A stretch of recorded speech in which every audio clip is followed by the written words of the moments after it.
Lebanon and Gaza face escalating humanitarian and political crisis. Border hostilities and strikes threaten wider conflict in Lebanon, while relentless attacks devastate Gaza. With rising casualties and a collapsing healthcare system, join our special coverage in Qnews, where we track the root causes, the devastating human toll, and the various international responses.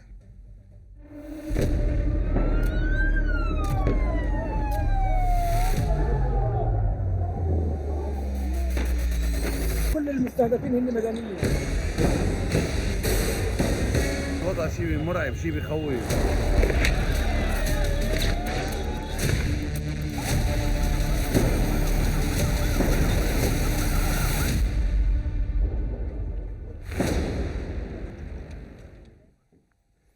Israeli warplanes have launched a series of airstrikes this afternoon across various locations in southern Lebanon. Lebanese media reported that the Israeli aircraft carried out 2 raids on Al-Kafa'at in Beirut's southern suburbs, causing massive destruction. They also raided on a road in Nabatea and an area between Tura and Ma'arik in Tyre for the second time today. Meanwhile, in Al-Marjiyun, a tank shell hit a civilian house, injuring 1 person and causing significant damage.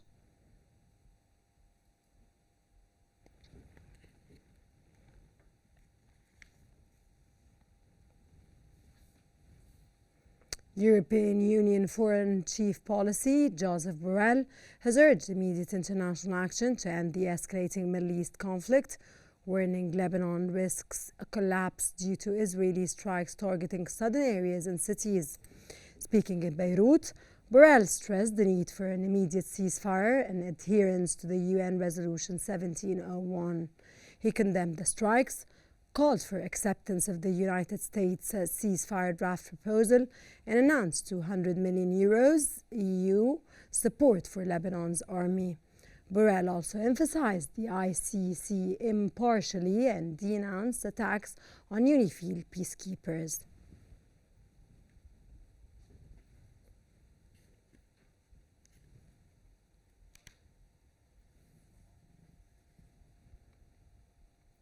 Israeli media have reported that Hezbollah launched over 60 rockets from Lebanon with concentrated attacks on the northern Israeli town of Mutalla. The Israeli occupation army stated that air raid sirens were activated in several areas of central and northern Israel, adding that it had intercepted some of the projectiles. From their side, Hezbollah said it launched missiles at an Israeli army intelligence base in the Tel Aviv suburbs.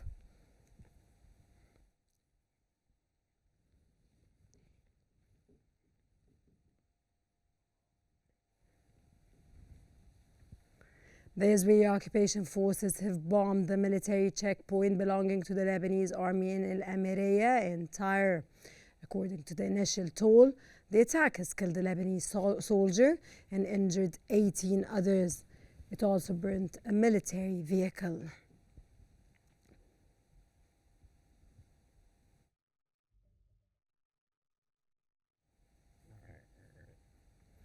The mutual Israeli airstrikes and Hezbollah rockets escalate violence in Lebanon, heightening humanitarian crisis and regional tensions.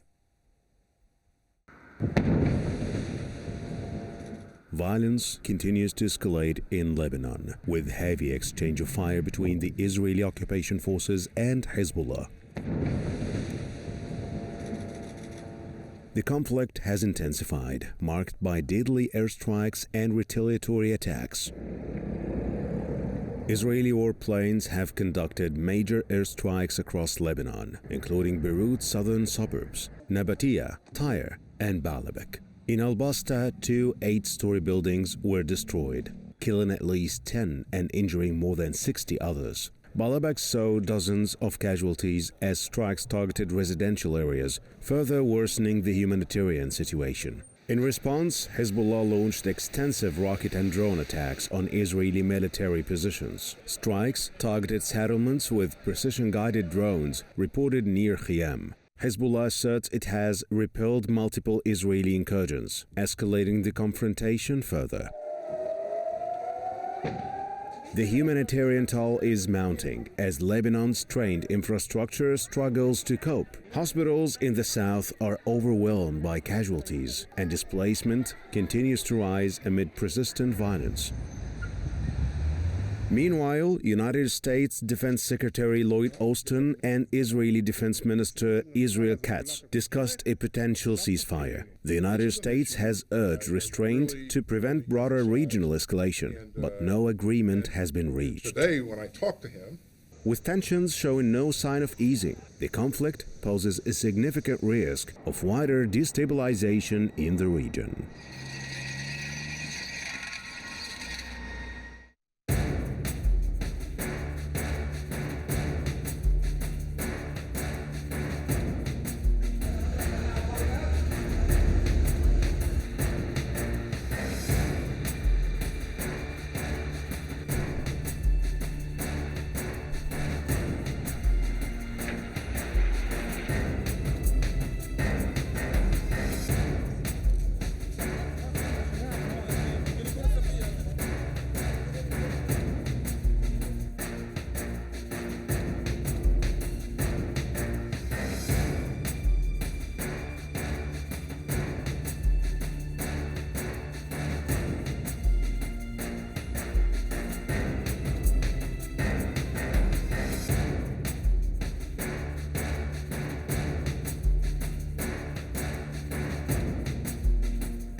For further analysis on the situation in Lebanon, we are joined from Beirut by the military and strategic expert, Brigadier General Adil El-Mashmoushi. Welcome to Qnews, sir. And how significant are the ongoing negotiations between the United States Secretary of Defense and his Israeli counterpart, and what key points are likely to shape these talks, sir?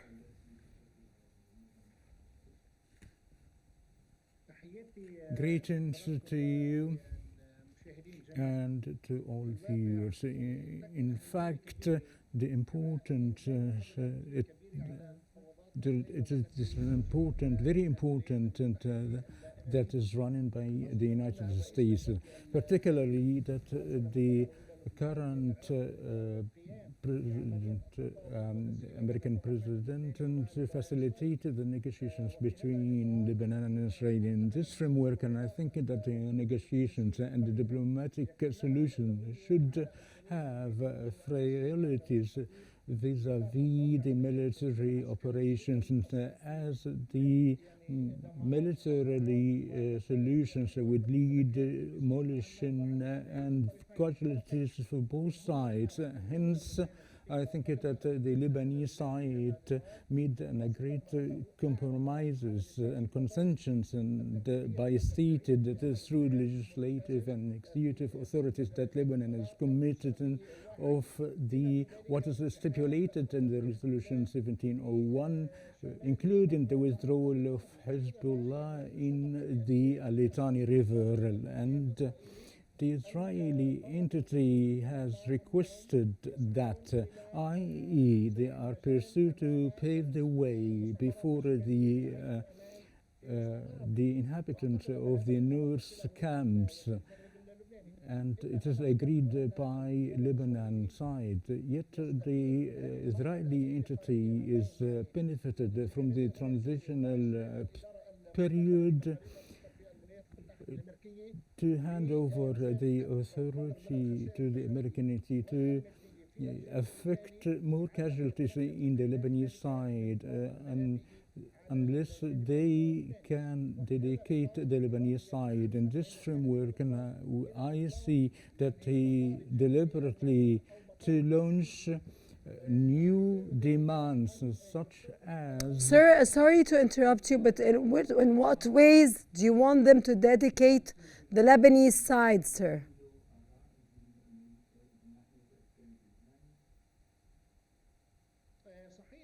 True.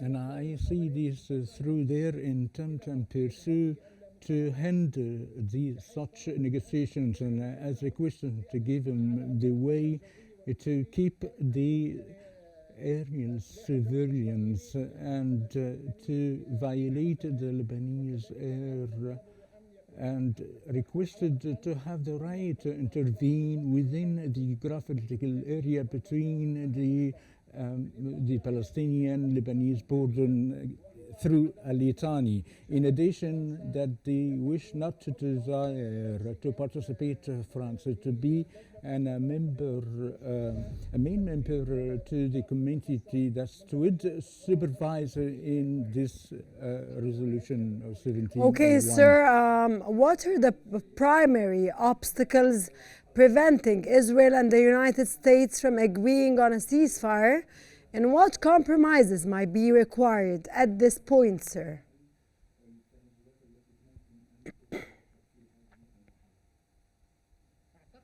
I think that the United States primarily that gained from the Lebanese side what is appropriate to operate or to activate the negotiation, but the obstacles are coming from the Israeli side to their insistence to lay out provisions and conditions that have no importance, or to give they pave the way to the Israeli side to violate the air sky in violating the sovereignty of the state in its regional air and land. Okay, sir, how has the ongoing Israeli bombardment affected critical Lebanese infrastructure in cities like Beirut, Nabatea, Tyre, and Baalbek?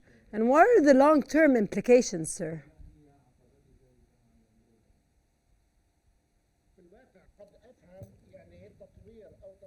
I can understand that developing the pattern of attacks on the civil borders, in particularly between the Lebanese-Palestinian borders in the south, but it is unjustified that the targeting the civilians by the air tracks to the most of the Lebanese lands, in particularly in the capital Beirut. We know that the Israeli enemy is doing the bombardment systematically throughout the Lebanese land, in particularly in the south, Al-Baqa, and the south suburb. And lately we've seen more than one operation within the Beirut, the capital, and lately the most intensive population in Al-Basta, in the heart of Beirut, the capital. All of that would let us think that the Israeli enemy's purpose of the airstrike is to exert more operation of suppressing the Lebanese negotiation and to surrender or to submit the negotiation from the Israeli side, to break the sovereignty of the Lebanese state and, of course, Hezbollah. Okay, sir, to what extent can the United States act as a mediator given its strategic alliance with Israel? And does, sir, Israel want to prolong the peace ceasefire and negotiations if they intend or they have any intention for a ceasefire in light of all the attacks on Lebanon and Gaza that are taking place recently every day? I think the United States has several instruments of pressure upon the Israeli side, particularly the Benjamin Netanyahu, the Prime Minister. But Israel wouldn't have done what she did without the support of the United States militarily. Most importantly, it is important to know that we cannot crystallize a sustainable resolution relying on the force, given the fact that the violations made by Israel within Lebanon and their insistence to occupy more lands that would give the way to more violence. Therefore, I think that the ethical and human matters would call us to go and support the... Okay, sir, because I have to wrap up this segment. Of course, we hope the United States will push for a ceasefire as soon as possible. And we hope Israel stops, of course, all the genocides and atrocities. That was military and strategic expert, Brigadier General Adel Mahmoushi. Thank you very much for your insights and your informative knowledge, sir. And dear viewers, now we move to the latest developments in Gaza.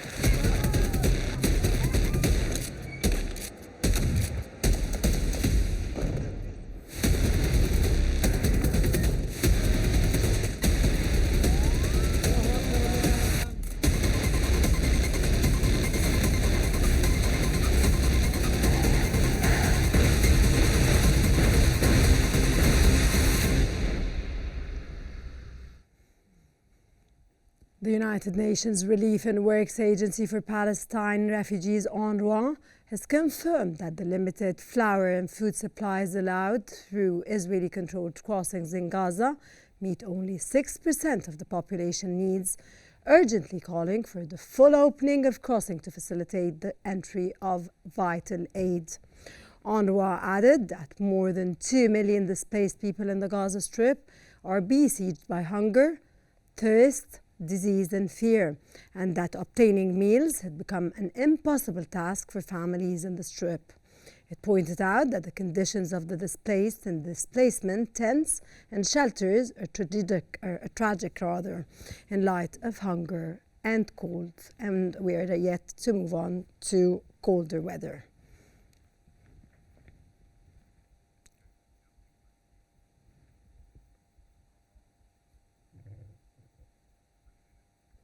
Israeli opposition leader Yair Lapid has called for a major political initiative toward a regional settlement that could reshape the Middle East. Lapid criticized Prime Minister Benjamin Netanyahu, accusing him of lacking vision and leadership, claiming Netanyahu fears National Security Minister. He also mentioned, Lapid also accused Netanyahu of avoiding responsibility, citing a recent document leak scandal as evidence of his alleged incompetence. 7 Palestinians have been killed and several others have been injured in airstrikes carried by Israeli warplanes on Al Maghazi and Al Burieji refugee camp central Gaza Strip. Burej. Israeli occupation forces have committed several massacres across Gaza. Last night, the latest Israeli airstrikes renewed their assault on the Kamal Adwan hospital in Beit Lahia in the northern Gaza Strip. The strikes targeted the hospital's main oxygen station, causing injuries to several medical staff.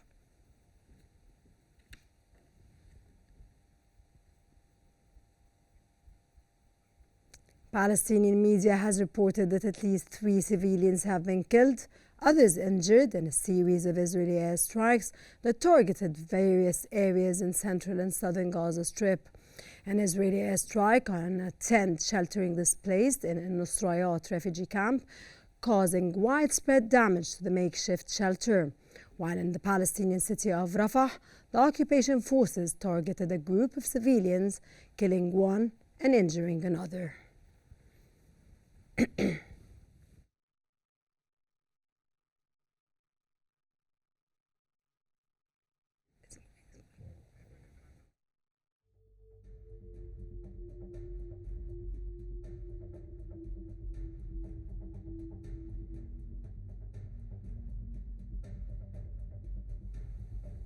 And for further analysis on the situation in Gaza, we're joined from Deir al-Balah by the head of the Palestinian NGO network in Gaza, Amgad al-Shawa. A very good day, sir, and it's a pleasure to have you on the show. Sir, what immediate solutions can be implemented to address the shortages of medical supplies and funding in Gaza's hospitals? Are there any efforts from local NGOs or international partners to help as soon as possible?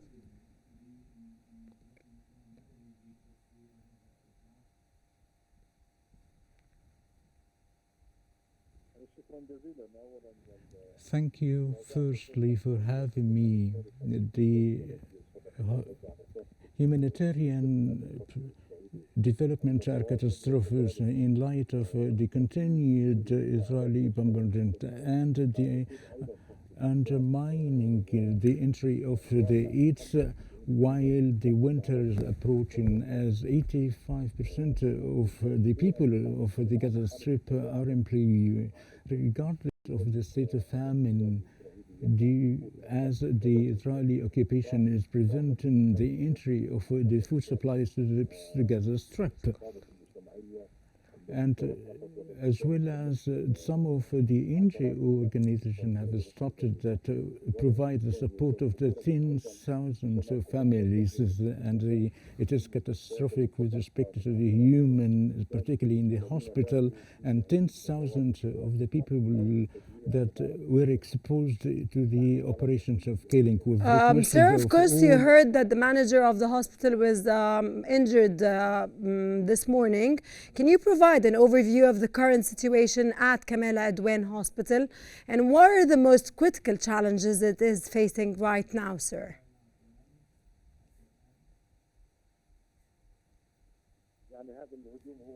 This attack is going throughout the time of the war, particularly in Kamala Adwan, is besieged from the IDF and is being targeted through the aircraft, and one of the staff being hit and injured that had to go entry in a surgery. In the meantime, a station of supplying oxygen being destroyed in the hospital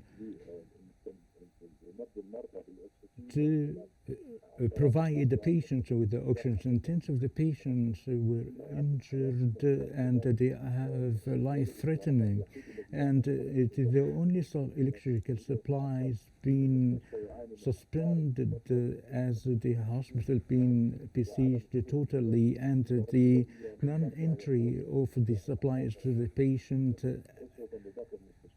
unlike the rest of the hospital in the Gaza Strip. The human system is deteriorated continuously, and in light of the failure of the international community to provide the protection, unfortunately, even with the resolution 17 with the ICC court decision of the arrest warrant, they still working more harshly alongside with the massive genocide to the whole people of the Gaza Strip. Of course, sir, we wish the Gaza Strip and everything, of course, that's taking place over there, the genocides, atrocities, famine, which of course is taking place mostly to women and children. We wish it gets over as soon as possible. That was the head of the Palestinian NGO network in Gaza. Amgad El Shawa, thank you very much for your informative knowledge and your insights, sir. This brings us to the end of our special coverage on the Middle East. Remember to stay updated by following Qnews on YouTube, Facebook, X, Instagram and TikTok at Qnews EG for the latest developments. Thank you for watching.